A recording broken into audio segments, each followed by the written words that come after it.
Bonjour, c'est Alice. Alors, je voulais vous faire un petit retour sur Orléans-Joux où je suis passée dimanche là.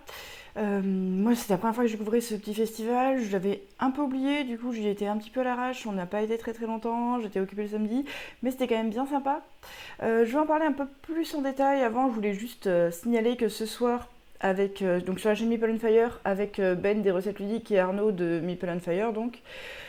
On va faire une vidéo en live sur YouTube à 20h, qui sera consultable après quand même, hein, sur nos attentes pour SN, où on devrait évoquer plein de jeux qui devraient être assez chouettes. Donc voilà, donc ça sera ce soir. Mais donc, sinon, Orléans. Donc moi je suis à Tours, donc Orléans c'est pas très très loin. J'ai une amie qui a été motivée, du coup on a pu partir à deux et on retrouvait deux amis sur place. Du coup, c'était assez cool. Déjà, c'est dans un coin qui est super mignon. C'est juste à côté de la cathédrale d'Orléans. C'est en plein centre. C'est à 10 minutes de la gare. Il y a des places de parking le dimanche. Enfin, c'est bien situé. Voilà. Et c'est dans un ancien. Enfin, un ancien. C'est dans un cloître. Un grand cloître sur le côté. Où on a vu sur la cathédrale avec des chapiteaux et des choses vraiment rangées dans le cloître. Je sais pas si j'ai des photos derrière. Donc, on doit y en avoir plus loin. Donc le lieu est vraiment très très chouette. Il y a une buvette avec des sandwichs qui sont vraiment à prix très très abordable. Nous quand on est arrivé, il y avait la queue, mais une demi-heure plus tard ça allait. Du coup on n'a pas fait la queue. Mais vraiment c'était côté organisation, côté lieu, c'était vraiment très très chouette. Euh, Tout est nickel. La sécurité à l'entrée était intense. Le sac a été quasiment retourné. Un petit sac à main, bon bref. Voilà. Et, euh, et ouais, donc déjà ça fait plaisir en arrivant. Globalement, j'ai trouvé qu'il y avait beaucoup de. Alors, il y avait un peu tout type de jeu. C'est pas un salon du jeu, donc c'est pas les dernières énormes sorties, tout ça, même s'il y avait quand même plein de nouveautés, plein d'éditeurs. C'était pas mal du jeu plutôt familial, mais il y avait vraiment un peu tout type de jeu. Euh, je crois qu'il y a. Après, j'ai pas trop fait attention, j'ai l'impression qu'il y avait assez peu de jeux pour les petits enfants. Il y avait Smart Game quand même, tout ça, mais j'ai pas fait attention, très honnêtement. Hop. Donc en arrivant, on a testé donc un petit peu totalement au hasard un proto, donc Escala, un jeu avec de la déduction, donc coopératif, d'une vingtaine de minutes, qu'on a joué à 6 avec une des l'autrice du jeu, qui est co-auteur sur le jeu. Et du coup, on savait pas du tout à quoi s'attendre, et c'était vachement bien en fait. Ça a été vraiment une grosse claque. Donc j'ai noté leur nom quelque part pour les citer quand même. Donc c'est un jeu de Valérie O et de Eric Ploton. J'ai trouvé ça un peu bizarre que sur les petits panneaux ils mettent pas leur nom, mais bon, c'est pas très grave. De déduction, donc où on a des. Le principe c'est qu'on essaye de cueillir des baies dans la montagne. Pour ça on va avoir des déplacements qui vont se placer de manière un petit peu bizarre. Et quand on arrive sur une case, on récupère les baies qui a marqué sur la case. Donc si c'est une case à 4, on récupère 4 baies. Le truc, c'est que chacun va avoir secrètement, en début de partie, une carte, donc c'est un proto, hein, donc évidemment le matériel est proto, qui contient un numéro allant de 1 à 8. Donc à 6, il y a deux numéros qui ne sont pas distribués. Par exemple, là, dans cet exemple, donc ce serait secret. Hein. Donc là, c'était l'explication des règles, c'est pour ça que c'est visible. Si j'ai 3, ça veut dire que je dois avoir plus de baies que ceux qui ont la carte 1 et 2, et moins de baies que ceux qui ont la carte 4, 5, 6, 7 et 8. Sachant qu'on ne sait pas qui a quelle carte. Donc on va essayer, avec notre manière de jouer, de montrer si on en veut beaucoup ou pas. Et l'astuce, c'est que si on est deux sur la même case, on n'a pas le droit de dire son numéro, mais on peut négocier pour savoir, ah moi je veux prendre les baies, ah non moi je vais les prendre, t'es vraiment sûr que tu veux les prendre? Ouais je vais les prendre, ok d'accord prends-les. Pour essayer de situer un peu, est-ce qu'on est au-dessus, en dessous, à quelle valeur, tout ça. À 6 ça marchait vraiment très très bien. Et le système de déplacement, est-ce que j'ai d'autres photos? Non. Bon, ça c'est le tout début de la partie. On a deux cartes en fait, une carte de direction, par exemple je vais en haut, et une carte de vitesse, de 2 à 4. J'avance de 2, 3, 4 cartes, sachant que si on bute contre le mur, on doit changer de direction. Et l'astuce c'est qu'à chaque tour, sur les deux cartes, on va en remplacer une et pas l'autre. Du coup, si j'ai décidé d'aller vers le haut avec une vitesse de 3, je peux au tour d'après aller vers le haut avec une vitesse de 2, mais je peux pas aller vers le bas avec une vitesse de 2. Donc soit je change l'un, soit je change l'autre, et on est limité dans nos cartes, donc au cours de la partie, on va quand même avoir des contraintes là-dessus. Il y a un dé événement qui donne des petits événements à chaque fois qui permet de soit tous retourner dans une grotte, soit faire des différentes choses. Il y a des nuages qui peuvent faire qu'on se déplace moins vite si on est beaucoup à jouer des nuages.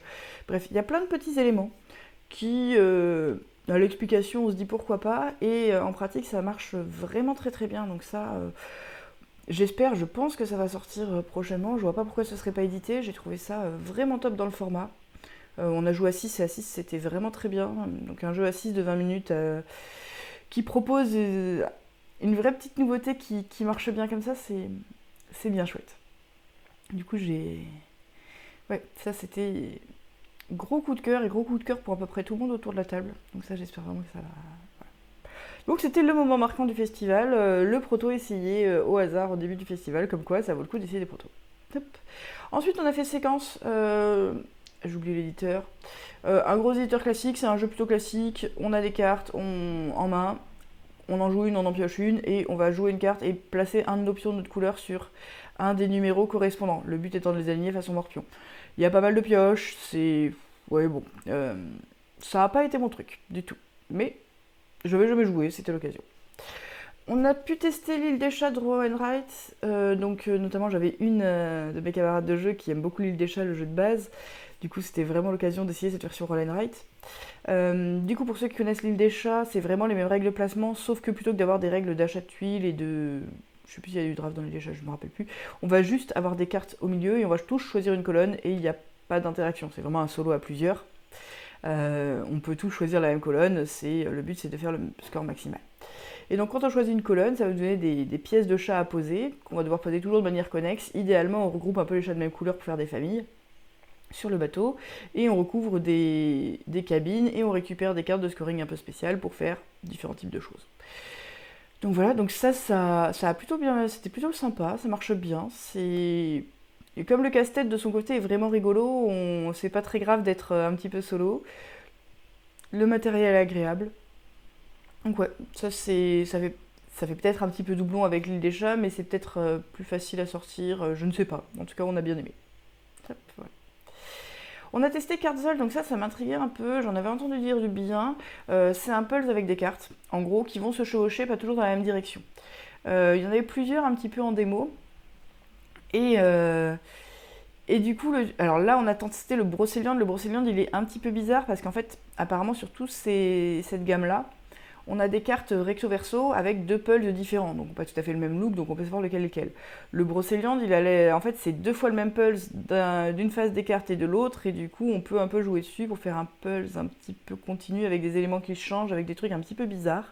Donc, c'était peut-être un petit peu moins clair ce qu'on cherchait à faire. On a surtout essayé, on y a passé quand même un petit moment, mais on n'a pas été au bout.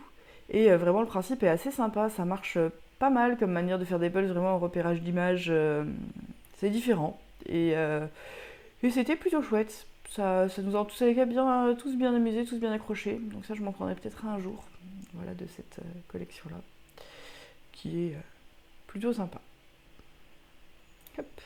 On a pu tester un truc qui va sortir en novembre, voilà, j'ai encore pas noté l'éditeur, je suis vraiment une catastrophe. On a donc pu tester... Je vais tricher, je vais aller le chercher. Hop. Donc oui, chez Cocktail Game qui le localise, donc il y a un autre éditeur que je viens de lire et qu'évidemment j'ai oublié, Super Mega Lucky Box, un draw and write, disons, un truc à thème un peu casino, machine à sous, où on doit faire un bingo pour aligner nos cartes, que j'ai trouvé ça vraiment très sympa. Donc le principe, c'est qu'on a des grilles devant nous et en fait au début on va choisir 3 grilles parmi 5. Et donc on va essayer quand même de construire un petit peu des combos entre ces grilles et d'avoir un peu tous les numéros disponibles, puisqu'en fait à chaque tour on va piocher une carte et on va cocher le numéro de la carte sur une de nos tuiles. Il y a 2 exemplaires de chaque carte et on joue avec la moitié des cartes. Donc il y a quand même une petite incertitude sur ce qui va sortir ou pas. Et dès qu'on finit une ligne ou une colonne, on gagne un bonus. Donc soit piocher, cocher une autre case du numéro indiqué, soit récupérer des lunes sur lesquelles il y a une question de majorité à la fin de partie, soit des éclairs, ce qui permet de faire des plus 1, moins 1 sur nos dés, soit des étoiles, ce qui on aime bien cumuler dans le même tour pour faire des points, soit des numéros au choix. Enfin bon bref, plusieurs comme ça petits combos. Donc le but c'est d'avoir un petit peu les différents numéros qui peuvent s'assortir pour essayer de débloquer des choses d'une carte à l'autre. Et plus on débloque nos cartes tôt, plus on va faire de points. Parce que donc on va jouer en 4 manches. Bon, à chaque fois on tire 9 numéros. Et je crois que c'est 9, peut-être 10. Ça doit être 9, puisque c'est le numéro de 1 à 9. Et donc on joue 4 manches. Si on en remplit un tour 1, ça nous vaut 15 points. Si on en remplit un tour 4, ça nous vaut 8 points, je crois, de mémoire. Du coup, c'est vraiment assez mignon sur comment comboter tout ça pour réussir à faire des choses, pour utiliser nos jokers, nos modificateurs au bon moment, tout ça. Il y a quand même pas mal de hasard, hein, il y a un côté bingo, mais c'est pas si idiot que ça. À la fin de chaque manche, on récupère une carte parmi 3, et vraiment le côté essayer de faire en sorte que les choses marchent, ça j'ai bien aimé. Hop.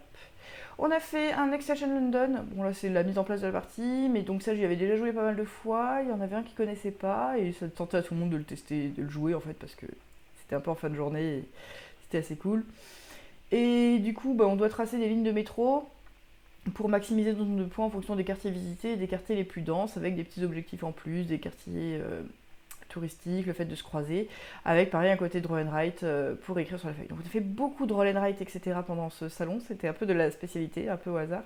On a vu, oui, on a quand même fini, j'ai pas la photo, par un Lost Seas après, donc qui est un jeu que moi j'avais déjà joué, où on va poser sur une grille, donc c'est le même éditeur. J'ai encore oublié l'éditeur, c'est pas ma matinée. Je vais vérifier. J'ai envie de dire que c'est Blue Orange, mais je suis pas sûre. Si, c'est bien chez Blue Orange. Oui, voilà, donc du coup, là, on voit mieux le cloître et la vue sur la cathédrale en permanence pendant qu'on joue sous les arcades, donc ça, c'est vraiment très très chouette. Et oui, donc chez Blue Orange, on essaye de faire des points, de maximiser les scoring. Donc oui, j'étais en train de parler de Lost Seas en fait. Donc on a une grille de 4x4. Et en fait, au début de la partie, on va choisir 4 objectifs en haut, 4 objectifs sur le côté.